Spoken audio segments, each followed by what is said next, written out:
Hello, I'm the Nostalgia Critic. I remember it so you don't have to. I'm in a weird mood. Let's talk about white chicks. Yes, feel free to take that out of context.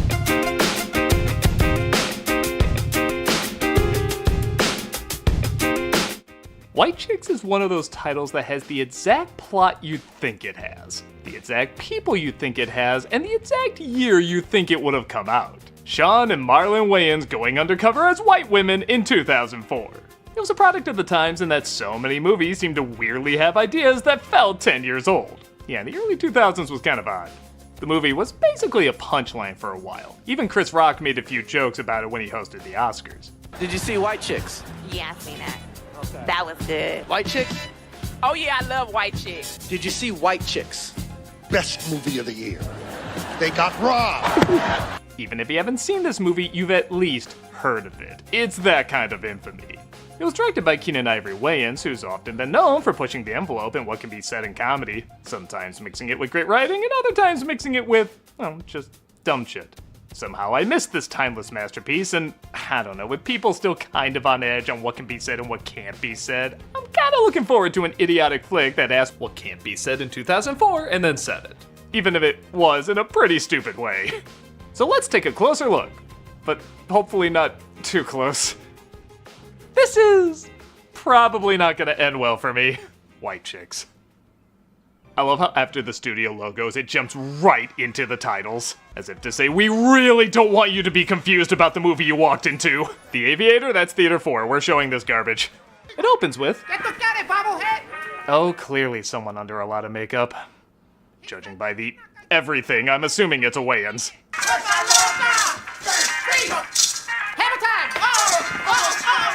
I'm fascinated by this parallel world where Michael Bay directed The Pest. Aira Quantalamela.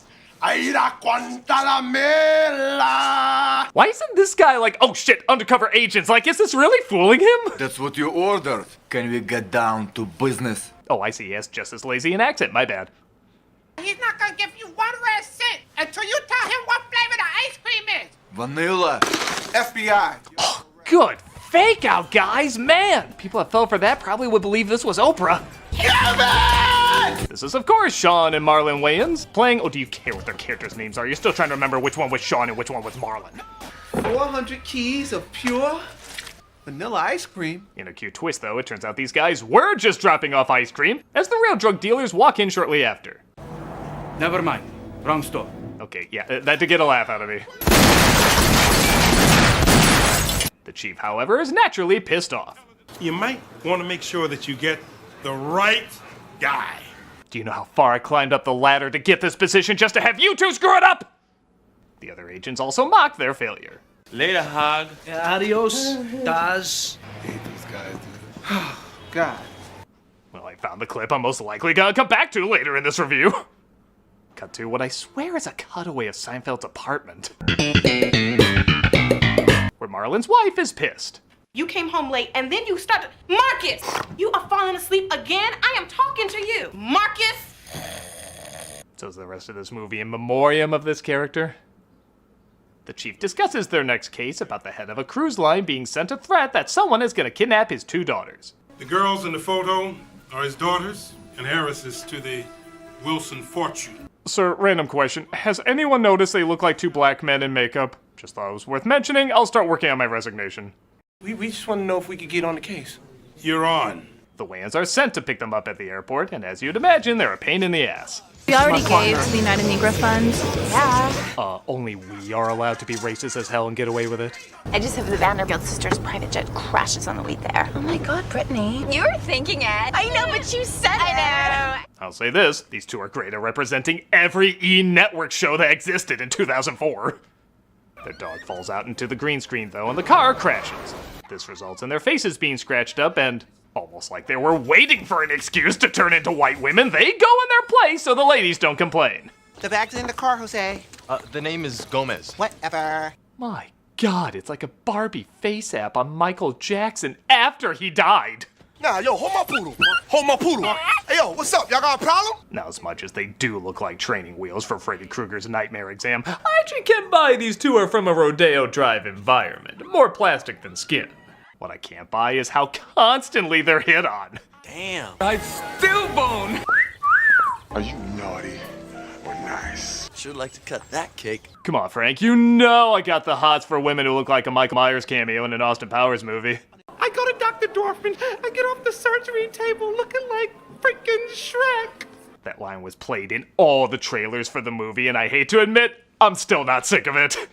That is so what they look like. You get the feeling they just came up with that after they did the makeup test. Let's just say it, every critic is pissed the movie used that joke before they could. And wow, even their best friends think they're the real deal. There is something different. Collagen. How did you know? You got taller, too. We got our knees done. And what small brains you got, Grandma! The better to shit the screenplay out with, my dear! Look who just flew in from the slums of Beverly Hills. Yeah, if this movie had chipettes, this group would be challenging them to a dance-off. Christ, a Chipmunks movie is almost sounding like an upgrade at this point. Your mother shops at Saks. You want to talk about mama?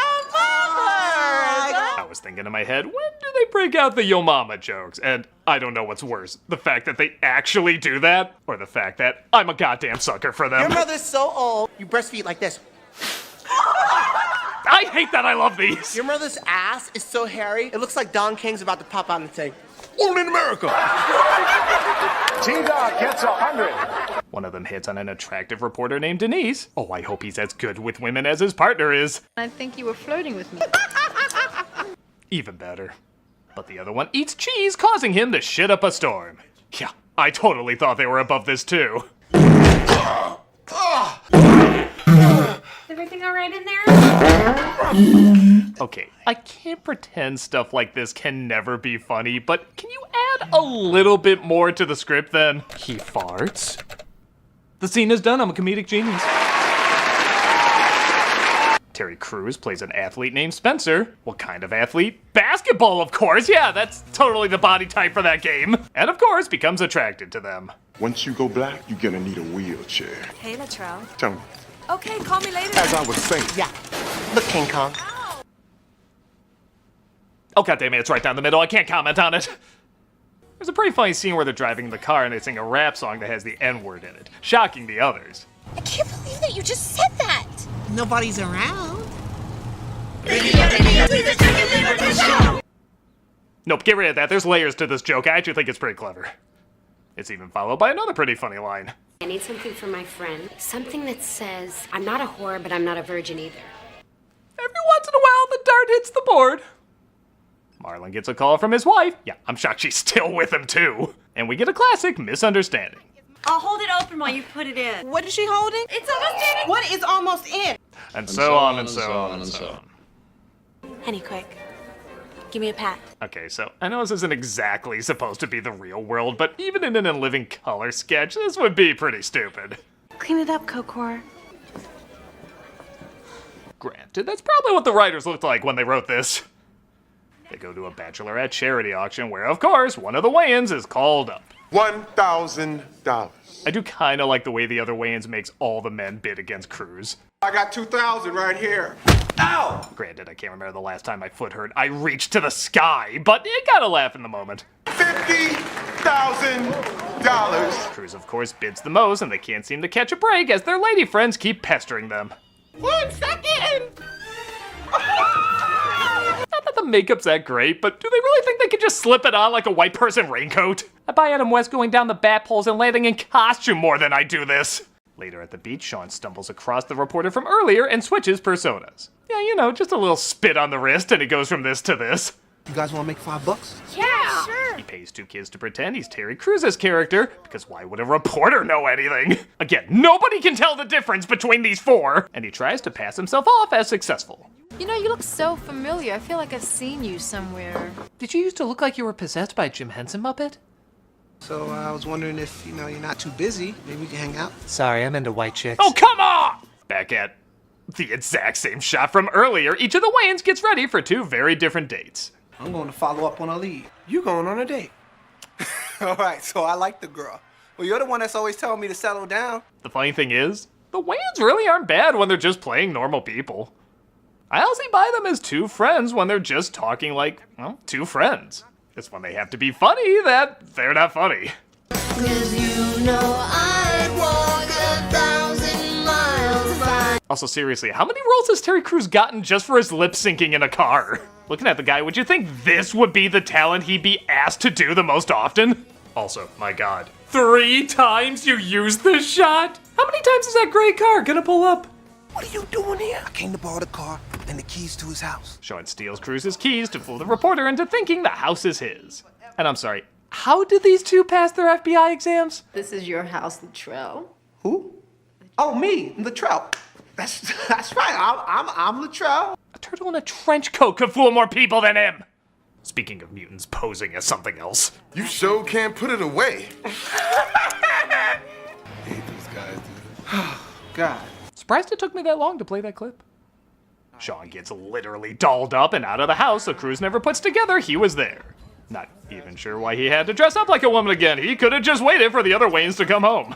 Let's kick it old school. Wait, it's for the stupid-ass dance sequence. Looks like we didn't need chipmunks for this shitty-ass moment to happen. To be fair, though, I'm not entirely convinced the Wayans aren't CGI. So, George, what'd you do today? Oh, I was a stuntman for Marlon Wayans dancing as a white woman. Okay, don't really tell me. Isn't that Marcus right there? That's him, all right. Marlon's wife shows up angry as hell and thinking he's sleeping with Sean, not knowing it's Sean, because it would take too much time to remove all that makeup, unlike all the other times where it was like makeup wipe, boom, transformed. The chief would like to have a word with you. With the men in black. The real sisters also show up, but the other agents think it's the Wayans in disguise. How about... You can't fake these. Nah, get rid of that. This is just terrible. They do find the Wayans, who are appropriately fired, but they think the FBI are looking for the wrong guy. It looks like it's actually John Hurd's character. By the way, John Hurd's in this movie. Yeah, he does nothing except be the bad guy later. He has maybe a minute of screen time earlier. I've gotten you into the fashion show! Even though they were fired, they go to a fashion show to try to catch the real culprit. Honey, what makes you think you're that special? You remember in The Haunting of Hill House when that ghost was in the background? It was really scary. That is nothing compared to that staring at me in the background. I can't decide if he's scarier in focus or out of focus. The Wayans go on the walkway, but so do the real sisters, so, of course, nobody can tell the difference. They changed that quick. This movie is like The Human Stain if it was trying to be funny. Yet somehow, it makes it less funny. Obviously, hijinks ensue, but everyone assumes it's all part of some abstract statement. Revolutionary is so bold and so brilliant! I think if you pass this whole movie off as an abstract statement, that would at least justify some of the haunting imagery. You run and I'll shoot you. Come on. Bird actually does end up kidnapping the sisters, but the Wayans stop him, and Cruz even takes a bullet for his love. I couldn't let them take my one true love away. Marlon finally has to tell him the truth, and yeah, I should have seen this coming, but I didn't, so it did get a laugh. You are not a woman. White? Oh, the deception! Like I said, there's 80 darts in the wall, but still 1 or 2 that managed to hit something. Of course, they're congratulated for their good work. Nobody is recommended therapy, and everybody gets with their loved ones. Well, my biggest crime is I didn't tell you I loved you every single day. I'm not even finna let him off that easy. Let's Will go. you shut up? The movie will be over faster if we talk less. Their new friends have to admit, though, they liked them when they were the white chicks. It's kind of amazing how many things are wrong with that. We liked Brittany and Tiffany. When you were them. We're gonna go Oh, that's it? It's like no follow-up jokes in the credits or anything? Nope, doesn't look like it. Again, you gotta wonder if the writers were like, we're gonna go shopping. Money, please.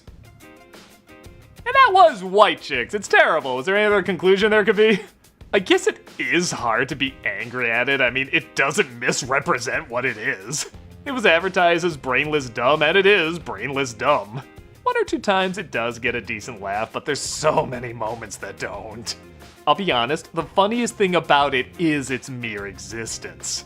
In a strange way, it'd probably be more of a letdown if the movie was actually good. It's pure trash, but it doesn't pretend to be anything other than pure trash.